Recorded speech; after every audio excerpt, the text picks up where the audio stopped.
Is this Mike in fucking art? Piece of shit. Hello, I'm Stu Rolls and welcome back to another episode of the Back in the Band podcast, the show where we remember a simpler time in our lives when music and being in a band back in our youth meant we could actually dream of one day living the life of a rock and roll star. For today's episode, we'll be going back to a time when you could get away with having a mullet if you were in a band. Could you? Probably not. We'll also be chatting about gigs around the back of a church, practicing in the loft, and Mike Oldfield's massive bell. Before we do though, time to bring in my co-host for the day, a man once referred to as King Kong on acid, playing the drums by the prestigious Luton at Large magazine in 2002, which would actually be impressive if it wasn't someone we knew writing the review. It's the one, the only, John Phillips. Very good, like it.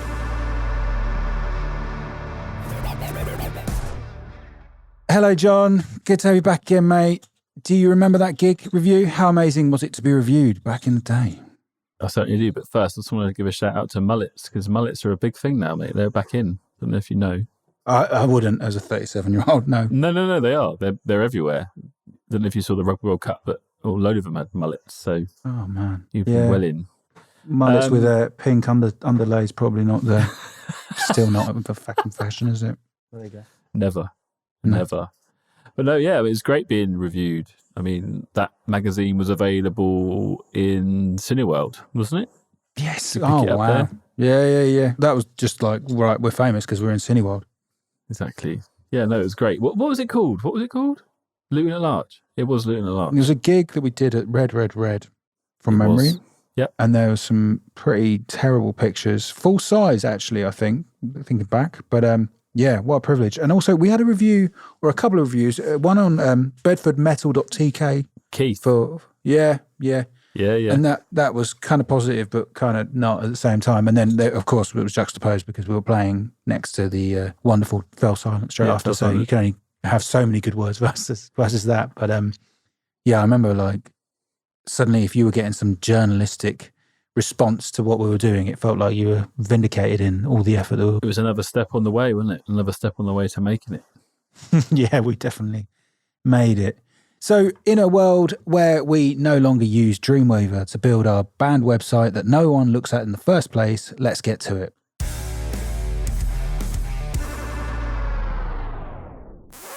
Today's guest is Dan Short. Dan and I both went to the same Luton Sixth Form college, albeit with 4 years between us.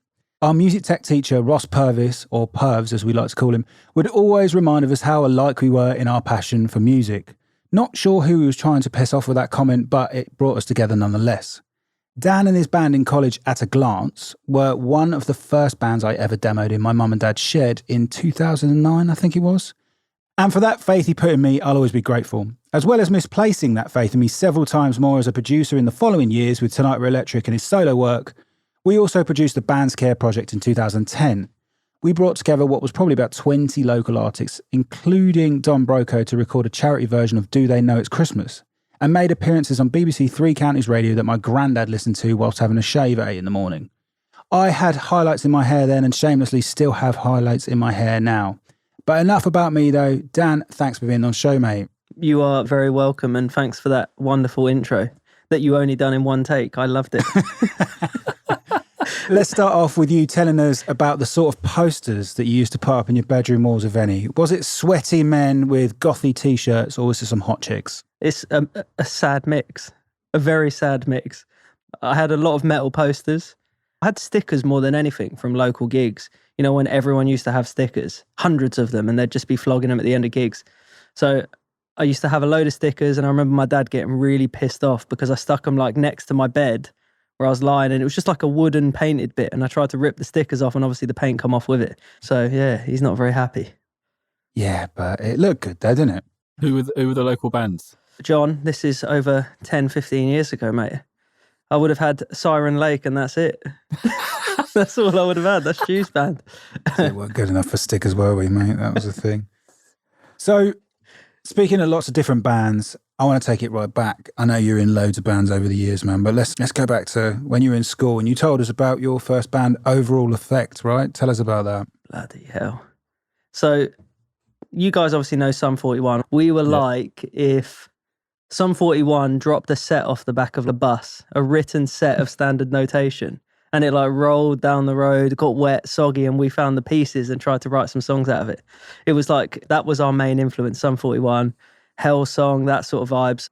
And how old were you with Overall Effect? I was about Dan? 13, 14. So I just started playing drums in school and they said, hey, this guy can play drums, let's get him round.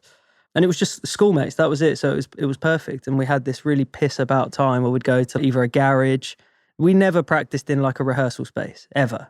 We practiced in Luke, the guitarist's loft. So Brilliant. I remember we used to just finish school and go to his house, basically drop our bags at the door, run upstairs and just shout to his mum like Kevin and Perry, morning, Miss Patterson. Evening, Miss Patterson, keep running past. You just stamp up the stairs and you'd have to punch on the loft. Because the reason we had to punch on the loft was because we put a mattress over it to keep the sound in. Yeah, I was going to say, did you have like a troll in there that let you in or something? Yeah, well, Luke would just be up there. He was a very angry guy. He'll know. And we'd just be like punching the loft and be like, let us in. What we practiced already. And we just used to write songs in there. It's a very wholesome time in my life. But some of our songs were like, see ya in hell, not see you in hell. So that's CYA in hell. And just that we played that in a church and thought we were so rock and roll. Like, honestly. So how did that band start? So you're saying it was just a bunch of mates. Did you start that or you? No, I liked it wasn't all? even a musician really at that point. I didn't know my times tables at that point. I started doing drum lessons at school, pestered my parents to do it. I'd actually had quite a bit of music experience, like at home. I had this little Yamaha DJI, I think it's called a DJI or DJX2, which just meant that I could play loops and chords and stuff like that. And I spent, honestly, it's the most fascinating thing I've ever seen. You have to look it up at some point. It had like little inbuilt speakers. But anyway, so I'd been playing that. I slowly transitioned into drums. And yeah, I started playing drums at school and they just walked past and it was like the shot where they double take in the room and say, who's that kid? They could just see like my long ginger hair flapping about playing drums. Because honestly, once I got the kind of itch for playing drums, I would sit in the drum room in break time, lunchtime, after school and just play all the time. Because who else gets a chance to play drums like that? That's like me, man. That's what I did when I was at school. Like every break, every lunch, Sick, just innit? be in there practicing. It was well good. Yeah. And now I can't find the time to practice at all. It's embarrassing. It was like that kind of classic moment where they looked through the window and was like, it wasn't even like, do you want to be in a band? They're like, you're in our band. And I was just like, cool. And they were like, this is where we rehearse. See you there. And I was just like, I went home, told my parents, I was like, I'm in a band. And they were like, what are you doing? And I was just like, I don't know. Like, what do you mean, what am I doing? I'm in a band now. Like, you can't, I said to my mum, you can't speak to me like that now. I'm in a band. Said rock and roll and then started putting some eyeliner on, some nail varnish and ran out the house. That's it. Because you sent us a photo in the WhatsApp group chat before. Were they a couple of years above or were you just really underdeveloped? they are older than me. But I looked like that until I was probably about 25, to be honest. You've seen me. That picture's the absolute worst. And I had to ask my dad for it. So he dug that out and thought, Jesus Christ, that's my son. So, yeah, good times though. Did you, oh shit, what was I going to say? So you were saying about you wrote some songs. Were you writing stuff from the start or was that you were covering Sum 41 or what? Do you remember the first song you guys played? Music by numbers, yeah? Yeah, we covered, and this is going to sound ridiculous now that I say it out loud, but I know we covered the Hell Song because obviously Sum 41, big influences of ours. We covered Green Day. We covered Blink 182. And this is when I thought, actually, I could probably do the drums because we covered First Date. And I watched that drum fill at the start, which is like iconic. And I must have watched it on, at the time, it would have been the box or whatever. And I just watched it hundreds and hundreds of times until I could play it. And then we went to the gig and then I'd screw it up, whatever. But we covered Rape Me. Oh, Nirvana. Yeah. Classic. Yeah, can't just do Teen Spirit. Yeah, Just gotta go a exactly. bit deeper Yeah, than that. that's expected. You got to be out the box. Did you play that song at school? No. We weren't allowed to play at the school. So a teacher heard us rehearsing once or heard us talking and was like, you guys are in a band. My son puts on festivals. And we thought, this is it. We're going to be at Glastonbury in 2004 or something like that. But we ended up at a church in Leagrave. There's St. Luke's Church. Then that was a regular thing, wasn't it? Yeah, it was like, it was either weekly or monthly. But we got the headline slot a couple of times because being that good. Or It was like it wasn't the church itself, it was a little building off the back of it, wasn't there? yeah, Like, it was a if I nice little remember hut at the rightly. back. And I always remember playing there because it was like, the experience was that you'd have the audience in there. There was a really sick, like, actual green room Like it was probably the biggest green room I've ever had. We'd go into that venue and there would be like chairs set up and like a security barrier to stop the fans from getting to the front. Fans, sorry. Let's rephrase that one. Yeah. Stop the, what do you want me to call them? The patrons. 13-year-old girls who've got nothing else to do, mate. I'm not sure you call them fans. Well, yeah, I wouldn't have been a fan of our music, to be fair. But there was a lot of people there. A lot of school friends and stuff like that would come and see us. Yep. What I remember being cringe about those gigs is, as funny as they were, we took it so seriously. Of course you did. Like, it was a big thing for us where we'd be stressing about it all week. We'd rip apart the sets 3 or 4 times, rehearse the day before, try and leave school earlier on the Friday so we could get to our gig. You know, sorry, we got to go. I don't want to learn maths. I want to learn rocking out and stuff. Did they actually let you? Because the amount of stuff that we got away with when we asked, well, yeah, but we're in the band, we need to focus, and they actually let us. It was mad. No. But did they? Doesn't sound like Leland's fell for that. I love how you call it the band. Yeah. Like, it's got that status. You know, I know we're in the band. Not a band, the band. Yeah, we're in the band. We were the only band in the school that was out there rocking it, do you know what I mean? So we never used to get a pass for anything. And actually, one of our teachers, her brother was in 100 Reasons. So I used to get some drumsticks sometimes and stuff like that. That's nice. She was wicked. So she was always really cool with it. She was basically like, do your homework, keep drumming. If my brother's got any free stuff, there you go, mate. Do you think, apart from looking like the kid out of Malcolm in the Middle, do you think that helps your song? What's his name, Dewey? The young one. Is that what I'm thinking about? Do you think being an overall effect at school helped you? But then if you weren't playing gigs or rehearsing at school, that might not have helped. Didn't help me in right? school, but those were some of my most formative years for dealing with 2 things, which is band politics and musicianship. Like, I still play in a band to this day with the guitarist from that band. We're really close. We do covers together, and we still have as much fun as we did back then. But the politics back in the day, like, we must have replaced singers every now and then because we were arguing about something that was the biggest thing at the moment. Go on, give us some stories. I remember we would just come in and someone would have had an argument with someone, but instead of being like, look, guys, we need to sort this out, it would just be like, you're out the band. And that's it. It's the last time we saw him. Other than at school on the Monday. That's it. You'd walk in and they'd be sat next to you in maths. You'd be like, how's things since you got kicked out the band? Can't have a row, but just kick her out. That was it. People got kicked out left, right and centre. I remember people would just move around on instruments. I stayed firmly on drums because it was my passion. But yeah, Luke was originally the bassist and lead singer. And when I asked him about it, I was like, you're not really like a great singer. Why were you ever the lead vocalist? And he was just like, well, you guys wouldn't do it. You couldn't sing. He couldn't sing. So I thought, I'll give it a go. He said, I got nothing to worry about. Does that sound familiar, John? Oh, yeah. Yeah. Exhibit A over here. Aren't you a bit of a multi-instrumentalist, Dan, though? Yeah, but that happened later in life. I had no confidence to do it. So I think at some point you just decide that you can sing and you believe it. And then that's when you become a singer. Like, you might be able to pitch something, but if you don't have the guts to just be like, I am a singer and I will sing this part. And that's the kind of thing. I obviously could, quote unquote, sing back then, but I just never had given it a shot. And likewise with piano and stuff like that. I can play piano, but if somebody was like, are you a pianist? I'd be like, nah, like drummer first and foremost and model second, yeah. What's funny about that? So get yourself down, mate. John, just thinking gear-wise, you've definitely got drum questions, haven't you? Go on. Yeah, what Vic Firth sticks? What were you? I didn't know there was any other sticks at the Vic time. Firth sticks. I started Zildjian sticks or Evans heads. Evans. Yeah. I literally haven't. I've got my old snare downstairs because I've been asked to fill in for a band on Friday.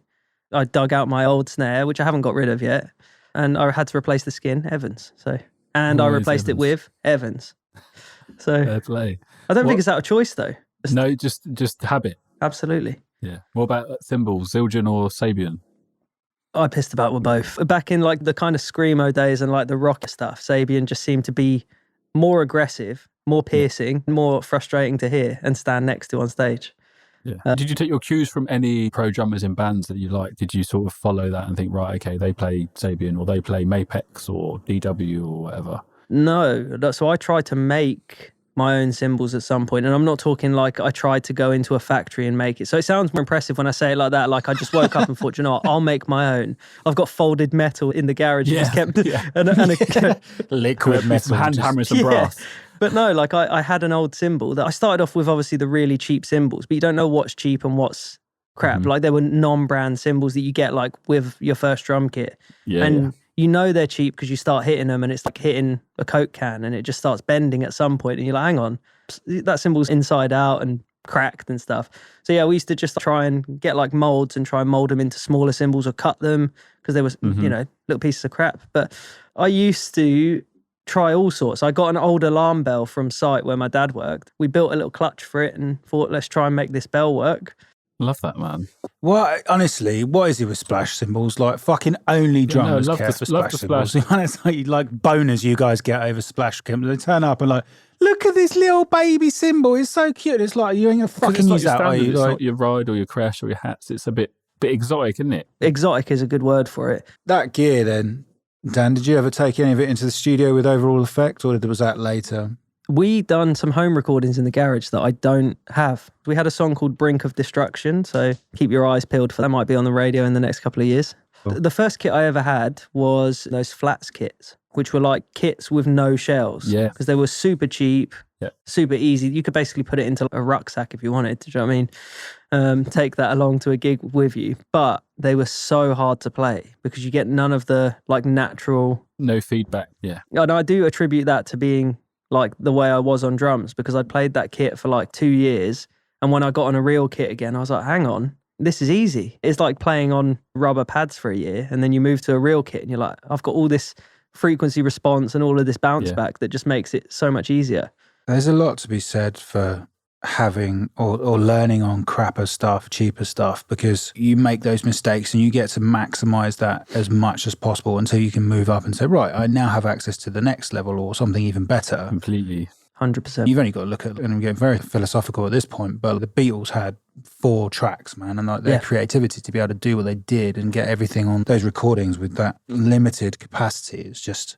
They wouldn't have had that if they had the world at their fingertips. They probably wouldn't have done it in the same way. And I think about the studio gear that we had and some of the crap that I used and made it sound even worse. But like, I learned on those, and when I then finally I can afford to buy something for 300 quid instead of 100. You really notice a difference because you'd learnt on the crap stuff, and there's a lot to be said for that. I think it's really interesting what you said though about your natural curiosity and wanting to be alarmed from your old man's work. Yeah. Just thinking, switching on, I want to use that and see how I can use that within my band. That isn't something that would occur to a lot of people to do.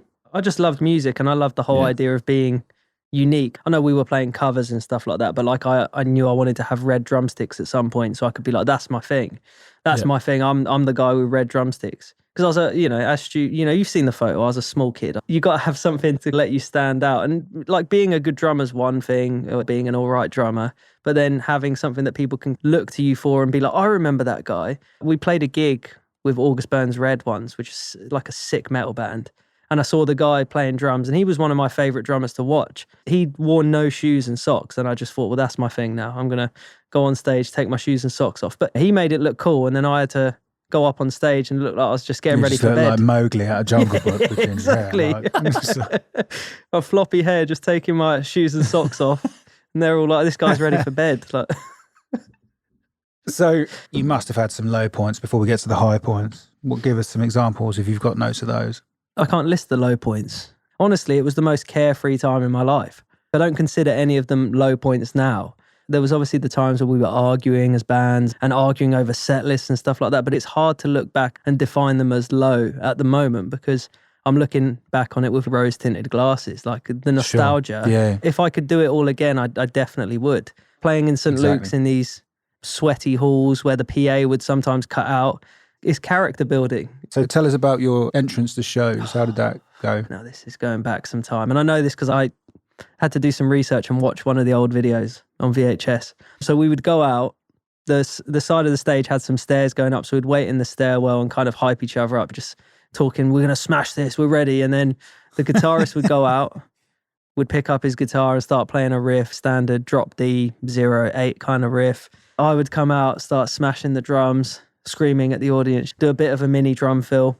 So there's a video of this, just to be clear. Yeah. Okay, moving on. Moving on swiftly. There is one. There is, and it's so bad. I want to see it so bad. I'm blushing. I'm just sweating at the thought of that being anywhere else other than my Dropbox. So you've shouted at the crowd, come on, you motherfuckers. Right, next. Then what happens? Then the bassist come out and shouted, come on! And then, but the thing is, it's probably the biggest crowd response I've ever had in all my years of doing music. Yeah.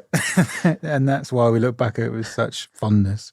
Did you ever think with that band, you were like, yeah, we're actually going to be famous? Was that the hope, or was it like, this is just what it is? Or... I remember at the time we wrote a song called Sit and Wait, which was just an acoustic song, really simple, C, G, whatever, A, C, nice little chord structure acoustically. And when we first heard it, I remember like I could have almost dropped my drink on the floor and just been like, whoa, you wrote this. I remember that being the response, like, this is your song. You haven't stolen this from someone. And it was Amar, I think, that come up with the riff and stuff. And we were just like, this is it. We've made it. We need to get this recorded. And then we recorded it and thought, like, we did distribute it to a couple of schoolmates and stuff, and they did love it. But I don't know if I ever thought this is, we're going to make it. Let's go back to that concert. So after the high of blowing the crowd away at St. Luke's Church, was there any highs after that, or did it just go tits up? I was in multiple bands after that point. For Overall Effect, it was over. It was over at that point. We'd peaked. We knew it as well. Did you officially split up, or was there a bit of like an organic, like, We can't remember. We can't remember. I think we all blocked it out. It must have been so traumatic that we decided never to talk about it again. I think that was it. We just stopped making music. But there must have been other gigs after the big hit that was the St. Luke's Of course. gig. Like every first band or every early years band, there was the garden parties, there was the family parties, there was the social club gigs. You must have all experienced those, performing to your loved ones whilst they look on in horror. Yeah, and we have done it. And I always look at it and I think, from the perspective of the person who's asking these bands to play at their house, like, are you fucking stupid? Yeah. I would never invite someone to, oh, guys, can you bring your band to my house? It's my 16th birthday party. I just want to piss my neighbours and my mum and dad off. Can you come round? We played at my own family's house, invited by my parents. Brilliant. But your family's pretty musical though, right? Well, they weren't really that musical at the time. My dad's recently, over the last couple of years, probably 10 or so years, he's always had a love for music. He's always slapping the bass. Isn't it? Slapping the bass. But it's like a weird, awkward thing, because I can't explain this feeling to anyone, because you almost want to retain this kind of elevated rock star image, but you can't. It's your family. So you don't have a back room, it's your bedroom. Do you know what I mean? It's all you're hiding in a shed at your house, just waiting for your set time. It's like, I'm going to go stand over there now, but I'm going to hold a guitar now. Yeah, just circulate amongst everyone all the time. Yeah. Mum, can I have a beer? No, you're too young. Well, I've just played a gig. Like, what else are we going to get paid? You can have a WKD and get out. They're good. They're good fun. But again, I just don't know, like, how they ever come about, and they always happen. I don't know, maybe they don't know anymore. Like, I don't know. Do you think the kids now play in people's houses as much? Not around here. I would hear him. I think that's it. Like, I think there's probably way more. And I think about, like you said, you used to practice in your loft, and immediately think, fucking hell, neighbours must have gone mental. Like, and John and I, when we used to practice stuff around John's mum's garden shed, like, I'm pretty sure now you probably get shut down because of noise pollution rules and all of that shit. Like, you'd imagine most neighbourhood, like, yeah, forget it, mate. No, you're not doing that at 10 o'clock on a Saturday. I always think, man, we were pretty responsible with it. Like, we'd never do it late or never do it late day. Yeah, right. We'd have our set times and we'd do it. And I think sometimes you just got to live and let live. Do you know what I mean? You got to live, I think on the flip side of it, for example, here, if we're out in our garden or around the back or whatever, every weekend and Saturday, right, I know at 2 o'clock these pricks next door are going to start playing like corn covers. And I just want to have a barbecue and a gin and tonic. Do you know what I mean? Like, shut the fuck up. Like, I would definitely, I don't think I'd live and let live if that was every single weekend. Like, that's the thing. It's the boom, boom, boom, boom. Like, but then you've got to accept that you're now that guy. If you go and complain, you've gone full cycle. You're you're the other end of life at that point, mate. Can't do it. Yeah, no. It's You said your family were musical. Was there always music on in the house when you were growing up? Like, what sort of bands were you growing up listening to? There was some odd choices. Like, one record that just stands out for me that I still love to this day. I'm a Chameleon. is do you know The Exorcist, the film? Obviously, everyone does. Fucking hell, Mike Oldfield just on loop. Honestly, Mike Oldfield has has albums worth of stuff, and my dad loved it. What, Tubular Bells? Yeah, but that leads into like a lot of the stuff I do now. I don't like, obviously, like the way that he builds composition is something that I take forwards with me all the time. If you're building a song, if you actually listen to Tubular Bells now, you can hear the bits where he's adding different elements, and space between the instruments and stuff is really good for someone that's doing music production. So if you don't know instruments, just listen to that song once and you're like, oh, that weird sound there, that's a glockenspiel. Or, you know, obviously I don't like go into the studio and say, guys, just watch out, I'm going to just bonk the Tubular Bells for a bit. You know, do you know what this song's missing? Yeah, a massive tubular bell. Or some Hammond organ, do you know what I mean? It's not happening. So let's wrap this up then. So Dan, if you had one piece of advice for a young Dan James Short to look back on his formative years in overall effect, what would you tell him to do? Would you tell him to do it all again, or would you tell him, mate, forget it, you're shit? I would say just fucking enjoy it, mate. Stop being a grumpy little prick. Like, I love you, young Dan James, but stop being such a grumpy bastard. I was having some of the best fun I've ever had, and I didn't realise it. Again, it might be because I didn't have the kind of skill set and the mind I have now to be able to enjoy it, but just turning up to someone's house and smashing on the drums for a couple of hours. Yeah. No earplugs, like a chump. Yeah. You know, wear earplugs, young Dan, you flipping, Yeah. you bell. The best advice you can give anyone, to be honest. Yeah. I say it whenever we do any gigs, even if someone comes down and pulls your pants off and you're stood on stage stark naked, most embarrassing moment of your life, nobody will remember in a week's time. It's like a minor gig, like just get over it. You say no one remember, but I remember John fucking up his GCSE solo performance, and in the middle of the middle of it, his drums just kept moving away, so he's fucking. I hate that. And he went, shit! Yeah.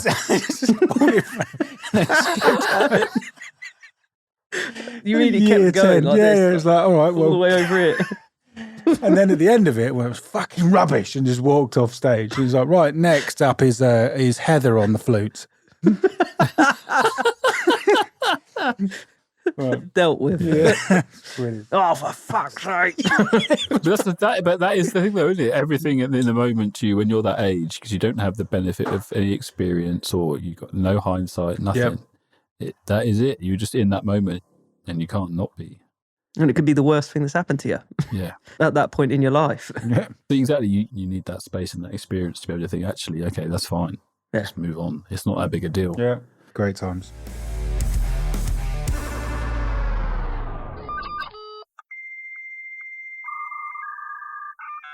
Let's head over to My Napster next. We're building a sick playlist for season 2 and have high hopes. Don't let us down, Dan. Tell us the tracks that transport you back to being in those halcyon band days. Where did you hear it? Who were you with? How did you get your grubby little hands on it? I like the reference to my grubby little hands. Thank you. I'm going with Fixation on the Darkness by Killswitch Engage.